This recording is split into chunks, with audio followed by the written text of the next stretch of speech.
Tahukah kamu, pasca diswepingnya kaum PKI oleh warga masyarakat Indonesia pasca tragedi Gestapo, Gerakan September 30 pengkhianatan G30 SPKI, yang telah membantai 7 jenderal dan beberapa perwira polisi di Jakarta ditambah beberapa perwira TNI di Yogyakarta, para PKI mulai tiarap dan kabur kemana-mana. Bahkan ada yang menyamar menjadi bihu di negara lain. Hal tersebut tak membuat gentar sebagian kecil PKI di beberapa wilayah, di antaranya Banyuwangi. Di Dusun Kerajaan, Desa Cemetuk, Kecamatan Celuring, Banyuwangi, dengan penuh prasangka yang baik dan positif, para pemuda Ansyor dan Fatayat yang asli pun menyambut undangan pengajian tersebut di rumah Matulus.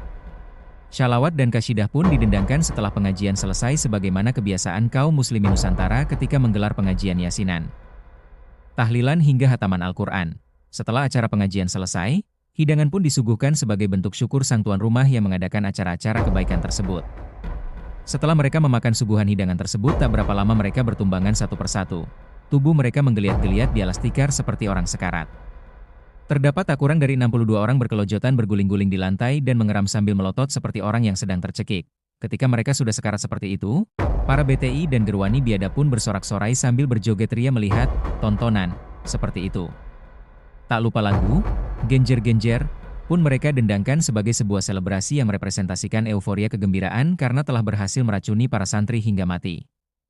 Bahkan sadisnya lagi, sebagian dari mereka ada yang dipercepat kematiannya dengan cara disembelih. Inilah kebencian mereka terhadap agama.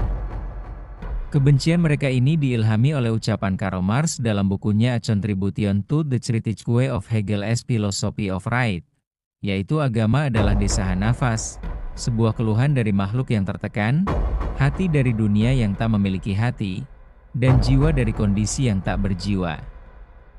Ia, agama, adalah candu, opium, bagi masyarakat. Terlepas dari bagaimana maksud pemaknaan kalimatnya itu, tanpa disadari kaum PKI dari tingkat atas hingga tingkat Buddha sekalipun mengartikan bahwa agama adalah candu, yaitu sesuatu yang membuat orang menjadi mabuk sehingga menampilkan delusi ataupun fantasi tentang surga dan neraka yang bagi penganut Marxisme, komunisme hingga sosialisme adalah sesuatu yang absurd dan bernilai ilusi. Hal inilah yang membuat para neo-PKI saat ini selalu menggunakan narasi mabok agama untuk menjatuhkan mental lawan bicaranya yang menggunakan narasi-narasi keagamaan, dalam hal ini keseringan narasi-narasi keislaman. Mereka merasa gerah dan gelisah jika dipertunjukkan dengan narasi-narasi keislaman dikarenakan memang mereka tak menguasai keilmuan Islam atau bahkan memang sudah jenuh dengan ajaran-ajaran Islam yang dianutnya. Ini pun jika mereka memeluk agama Islam. Sekian video dari kami, jangan lupa like, share, komen, dan subscribe kalau Anda sayang kedua orang tua Anda. Terima kasih.